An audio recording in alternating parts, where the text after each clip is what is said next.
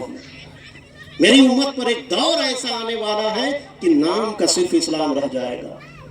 آج دیکھ لیجیے کیا نام کا ہم اس مسلمان نہیں ہیں، صرف نام سے ہم کو پتا چلتا ہے کہ ہم مسلمان ہیں۔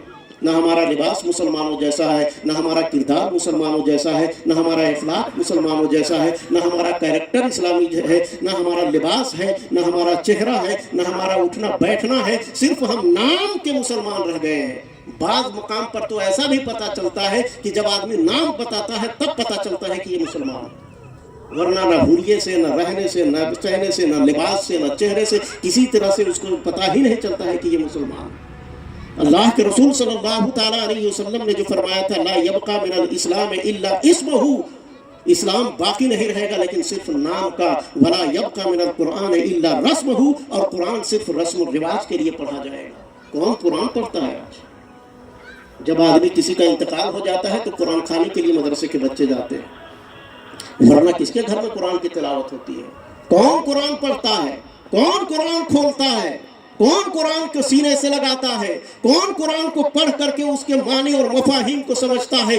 آج ہمارے پاس وقت نہیں ہے قرآن پڑھنے کے لیے، آج ہمارے پاس ٹائم نہیں ہے نماز پڑھنے کے لیے، آج ہمارے پاس وقت نہیں ہے نماز کا طریقہ سیکھنے کے لیے، ہمارے پاس ٹائم نہیں ہے دین اور شریعت سیکھنے کے لیے، ہمارے پاس دنیا کے خرافات اور دنیا کے جھمیلے اتنے زیادہ ہیں۔ صبح وہ ہوتی ہے تو صرف اسی دنیا کے لیے، شام ہوتی ہے اسی دنیا کے لیے، دوپہر ہوتی ہے تو پیسہ کمانے کے لیے، شام ہوتی ہے تو اسی فکروں میں ہوتی ہے، صبح ہوتی ہے تو اسی فکروں میں ہوتی ہے، محنت کرتے ہیں تو اسی پیسے کے لیے، محنت اور مشقت اٹھاتے ہیں تو اسی پیسے کے لیے، صرف اور صرف دولت اور پیسہ، اس کے علاوہ ہماری زندگی میں کچھ رہا ہی نہیں ہے۔ نہ فجر کی نماز میں ہم شریک ہوتے ہیں، نہ قرآن کی سیکھنے کی ہم کوشش کرتے ہیں، نہ دین سیکھنے کی ہم کوشش کرتے ہیں، نہ اپنے اخلاق کو سدھارنے کی کوشش کرتے ہیں، نہ اپنے کردار میں تبدیلی لانے کی کوشش کرتے ہیں، نہ زبان میں صداقت لانے کی کوشش کرتے ہیں، نہ اپنی زندگی میں دیانت اور سچائی لانے کی کوشش کرتے ہیں۔ اسی لیے دنیا والوں کو موقع ملتا ہے، دنیا یہ کہتی ہے یہ خلق خدا غائبانہ کیا، سن تو صحیح زمانے میں ہے تیرا فسانہ کیا۔ دنیا کیا کہتی ہے ہمارے بارے میں؟ کبھی اس بیچ یہ بھی سوچو، دنیا کہتی ہے سب سے کرپٹ اگر کوئی قوم ہے تو وہ مسلمان ہے، سب سے نشیڑی یا گنجڑی اگر کوئی قوم ہے تو وہ مسلمان ہے، سب سے زیادہ شرابی اگر کوئی قوم ہے تو وہ مسلمان ہے، چوری کرنے والے اگر ہے تو کوئی وہ مسلمان ہے، جھوٹ بولنے والے اگر کوئی ہے تو وہ مسلمان ہے، لوگوں کا مال غصب کرنے والا اگر کوئی ہے تو وہ مسلمان ہے، کسی کا پیسہ لے کر کے اپنا حق سمجھ کر کے اسے کھانے والا اگر کوئی ہے تو مسلمان ہے۔ یہ دنیا ہمیں کہتی ہے کہ مسلمانوں کا کردار وہ کردار اب نہیں رہا۔